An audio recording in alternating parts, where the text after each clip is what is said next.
Fala, meu amigo. Seja bem-vindo a mais um vídeo aqui pela Rede de Ensino Acerte Aqui Concursos e OAB. Eu sou o professor Tony Nascimento e hoje estamos aqui para resolver questões do Estatuto dos Militares do Estado do Ceará, a Lei Estadual número 13.729 de 2006. Então, para você que está se preparando para esse concurso da PMCE, que ocorrerá agora em setembro, fique comigo até o final que eu garanto que você não vai se arrepender. Primeiramente, esse vídeo vai ser um pouco diferente, eu não irei aparecer na tela como de costume, mas estarei colocando aí tão somente o enunciado das questões e dos dispositivos legais pertinentes. Por quê, professor? Porque esse tipo de prova, ela costuma cobrar o texto da lei na sua literalidade. Então é mais interessante que você tenha um foco maior no texto da lei, veja o texto da lei na sua tela, até para ajudar na fixação, do que estar vendo aí o professor ou qualquer outra coisa. Esse vídeo, pessoal, ele terá duas partes. A segunda parte eu estarei postando logo no canal. Então, peço que você se inscreva no canal para assim que o vídeo for postado, você receber essa informação no seu e-mail, tá bom? Resolveremos questões dos concursos que ocorreram em 2008 e 2012. Mas não se preocupe, pessoal, que apesar do concurso ter sido em 2008, apesar de fazer um certo tempo, as questões são perfeitamente aplicáveis ao atual texto do Estatuto. Isso porque essa lei estadual praticamente não sofreu alterações e qualquer alteração que tenha sofrido eu vou estar aqui repassando para você, te passando o material atualizado, tá bom? Então, os recados foram dados, sem mais delongas, vamos aqui resolver a primeira questão da banca CESP. Então, pessoal, a questão número 1 pede para analisar se é verdadeira ou falsa a seguinte assertiva. O falecimento de militar estadual da ativa acarreta o desligamento ou exclusão do serviço ativo a partir da data da ocorrência do óbito. Então, pessoal, essa questão ela está correta, certo? Porque ela é basicamente a transcrição literal do texto do artigo 203 do Estatuto, que diz exatamente isso. O falecimento do militar estadual da ativa acarreta o desligamento ou exclusão do serviço ativo a partir da data da ocorrência do óbito. Chamo a atenção, pessoal, para o que diz o artigo 206, parágrafo 2º, porque esse artigo ele traz situações que são equiparadas ao falecimento, uma espécie de falecimento equiparado, que diz o seguinte: em caso de naufrágio, sinistro aéreo, catástrofe, calamidade pública ou outros acidentes oficialmente reconhecidos, o extravio ou desaparecimento do militar estadual da ativa será considerado como falecimento para fins desse estatuto, tão logo sejam esgotados os prazos máximos de possível sobrevivência ou quando se deem por encerradas as providências de salvamento. Então, é um caso específico em que o extravio e o desaparecimento são equiparados ao falecimento. Sobre o extravio e o falecimento, eu quero que vocês leiam o artigo 204 e 205, que explicam bem esses institutos, tá bom? Então, questão correta, vamos para a questão número 2. Questão número 2, pessoal. Ela pede para, com base no Estatuto, analisar a seguinte assertiva. A demissão do militar estadual se efetua a pedido do interessado e será concedida mediante requerimento com a indenização das despesas relativas à sua preparação e formação quando contar com menos de 5 anos de oficialato ou 3 anos de graduado. Então, pessoal, essa questão ela basicamente mistura os conceitos de demissão e exoneração. E o que diferencia e o que uma coisa tem em comum com a outra? Primeiramente, ambas são formas de desligamento do serviço ativo, conforme o artigo 178 do Estatuto. Inclusive, indico a leitura desse artigo, que você, se possível, decore, pois traz as causas de desligamento, que pode ser cobrado em prova. Então, o artigo 178 do Estatuto. E o que diferencia esses institutos? Primeiramente, pessoal, a exoneração ela ocorrerá a requerimento do militar. Ele basicamente pede para se desligar do serviço. Já a demissão, ela tem caráter punitivo, de penalidade. Ela é uma punição para o militar que cometeu alguma falta funcional. Por esse motivo, ele é desligado de ofício pela administração. Então, o que diferencia basicamente é que a exoneração não tem caráter punitivo, mas de requerimento, é um direito do militar, e a demissão tem caráter punitivo e ocorre de ofício pelo poder público. Portanto, pessoal, a questão está errada, pois ela traz um conceito relativo à exoneração e não à demissão, que não ocorre a pedido. Mas antes de ir para a questão número 3, eu queria fazer aqui algumas considerações sobre a exoneração, sobre esse direito, né? Primeiramente, pessoal, o servidor que foi exonerado, que ele pediu exoneração e foi concedido, ele pode, como é que eu posso dizer, ele pode reingressar no serviço ativo? Até pode, pessoal, mas terá que prestar um novo concurso público. É o que diz o parágrafo 6º do artigo 198 do Estatuto, que diz que o militar exonerado somente poderá novamente ingressar na Polícia Militar ou no Corpo de Bombeiros Militar mediante aprovação em novo concurso público e desde que, na data da inscrição, preencha todos os requisitos constantes desta lei, de sua regulamentação e do edital respectivo. Então, ele tem que fazer todo esse processo seletivo novamente. E outra observação, o direito à exoneração ele não é absoluto, pois ele pode ser suspenso ou até mesmo impedido em certas hipóteses. Quais são as causas que suspendem esse direito? Então, no artigo 198, parágrafo 5º, que diz: o direito à exoneração a pedido pode ser suspenso na vigência de estado de guerra, estado de sítio, estado de defesa, calamidade pública, perturbação da ordem interna ou em caso de mobilização. Então, são situações excepcionais nas quais esse direito poderá ser suspenso em razão do Estado poder, vamos dizer assim, precisar daquele serviço. E quais são as causas que impedem a exoneração? Estão no parágrafo 7º do artigo 198, que diz: não será concedida exoneração a pedido ao militar estadual que estiver respondendo a conselho de justificação, conselho de disciplina ou processo administrativo disciplinar ou estiver cumprido pena de qualquer natureza. Então, pessoal, vimos aí uma boa parte do direito de exoneração. Vamos passar agora para a questão número 3. Questão número 3. Ela pede para, de acordo com o Estatuto, julgar a seguinte assertiva: a transferência para a reserva remunerada a pedido será concedida mediante requerimento do militar estadual que conte com 53 anos de idade e 30 anos de contribuição, dos quais, no mínimo, 25 anos de contribuição militar estadual ao Sistema Único de Previdência Social dos servidores públicos, civis e militares, dos agentes públicos e membros do Poder do Estado do Ceará, o SUSPEC. Então, pessoal, essa questão está correta. Ela é basicamente o mesmo texto, a transcrição literal do artigo 181 do Estatuto, que eu irei deixar aí na tela, não irei ler novamente, porque é basicamente o mesmo texto. Mas dê uma pausa aí e faça nova leitura, que você irá fixar melhor esse dispositivo. Mas o que eu quero chamar a atenção de vocês nesse caso? É que essa transferência para a reserva remunerada, que também é um direito do militar, esse direito, assim como a exoneração, ele também sofre restrições de causas impeditivas e causas suspensivas.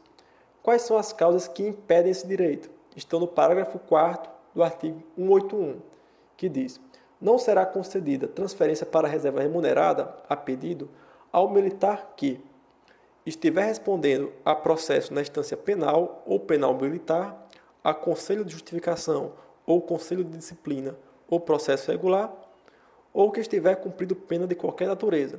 Então veja, pessoal, que até parece com a causa impeditiva da exoneração. Contudo, aqui também especifica instância penal ou penal militar. Então, preste mais atenção nesse dispositivo.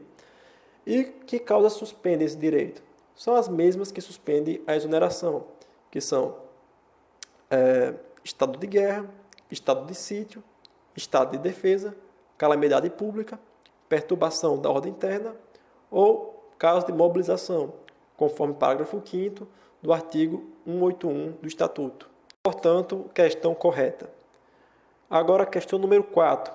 Pede para, com base no Estatuto, analisar a seguinte assertiva: o militar estadual que, embora efetivo e classificado no quadro de organização e distribuição de uma organização policial militar ou de bombeiro militar, venha exercer atividade funcional em outra organização militar, ficará na situação de adido. Então, pessoal, primeiramente, adido quer dizer à disposição. E a questão está correta. É basicamente também a transcrição literal do artigo 220 do Estatuto, que diz que o militar estadual que, embora efetivo e classificado no quadro de organização e distribuição de uma organização policial militar ou de bombeiro militar, venha a exercer atividade funcional em outra organização militar, ficará na situação de adido à disposição. Portanto, questão correta. Questão número 5. Pede para, com base no Estatuto, analisar a seguinte assertiva. Como forma de dirimir dúvidas na aplicação do EMCE, do Estatuto, aplica-se em qualquer caso, subsidiariamente, a legislação em vigor para o Exército Brasileiro. Então, pessoal, uma questão que trata da aplicação do Estatuto e da eventual legislação do Exército para suprir suas lacunas. A questão, pessoal, está errada. Por quê? A gente pode subentender isso a partir da leitura do artigo 228 do Estatuto, que diz o seguinte: aplica-se a matéria não regulada nesta lei, subsidiariamente no que couber, a legislação em vigor para o Exército.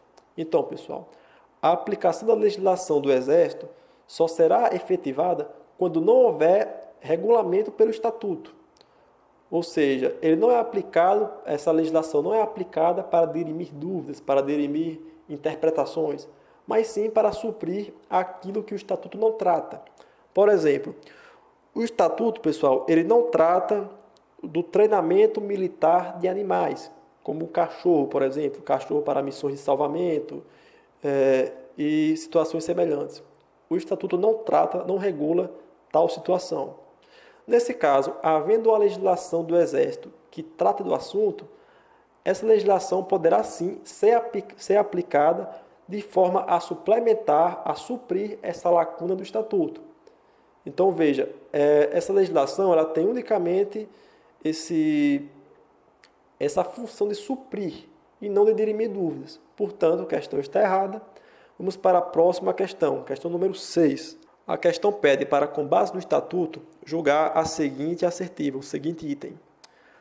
A deserção do militar estadual acarreta a interrupção do serviço, com a consequente perda da remuneração. Se o desertor for capturado ou apresentar-se voluntariamente, será submetido à inspeção de saúde e aguardará a solução do processo. Compete à Justiça Militar Estadual processar e julgar o militar estadual desertor, cabendo ao tribunal competente decidir sobre a perda do posto e da patente dos oficiais e da graduação das praças. Então, pessoal, a questão que aborda a deserção. Primeiramente, a deserção, ela sempre interrompe o serviço. Ou seja, se o oficial, se o praça encontrar-se em situação de deserção, ele não receberá mais dinheiro, não terá mais sua remuneração assegurada.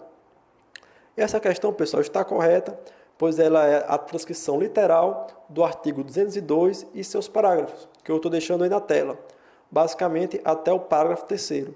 Então, não vou repetir a leitura para economizar tempo, mas, novamente, se possível, pausa o vídeo e faz uma nova leitura. O que é que eu peço para você ter maior atenção nesse caso?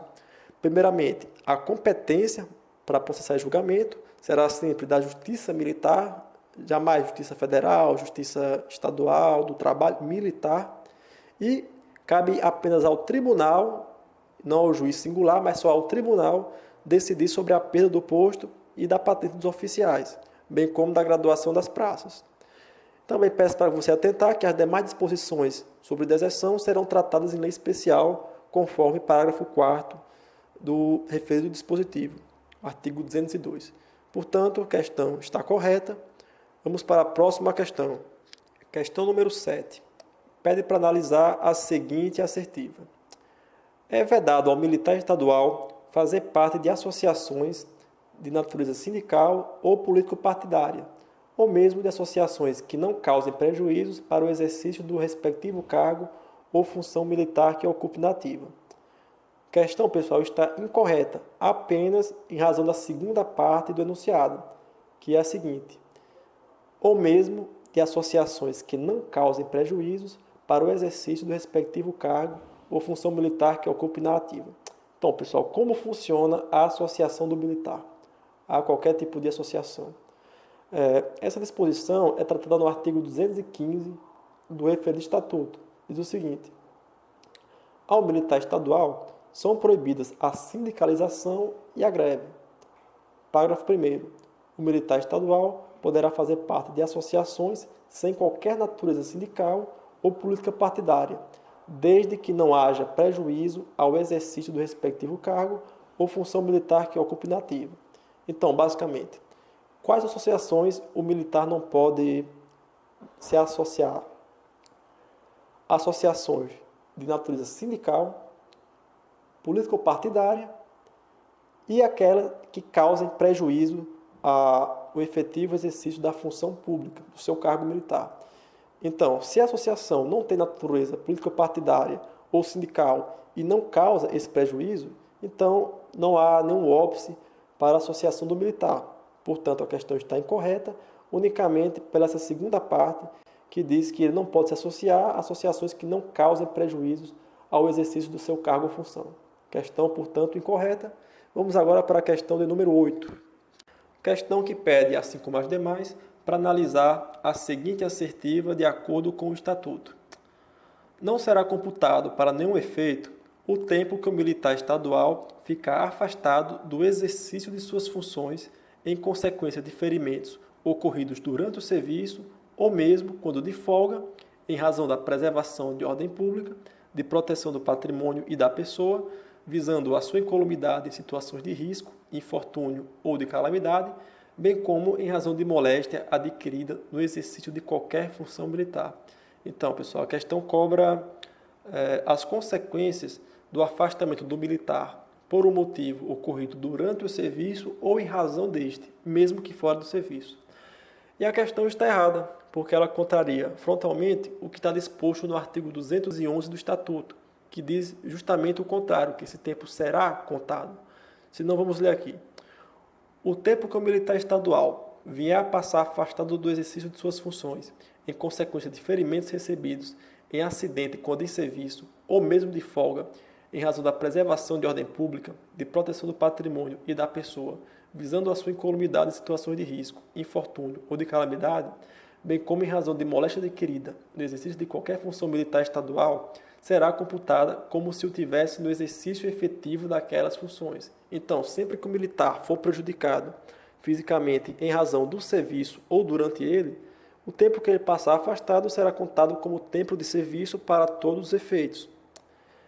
Então, pessoal, espero que você tenha gostado desse vídeo, espero que você se inscreva no canal para receber sempre novas atualizações. Teremos questões posteriormente de processo penal, direito administrativo, constitucional e logo estaremos aí postando novos vídeos.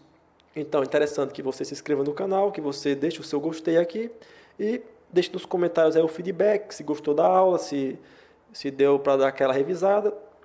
E fique no aguardo que logo lançaremos a segunda parte dessa aula que resolverá as questões do concurso de 2012. Então, espero vocês lá. Um abraço do professor Tony Nascimento. Até a próxima.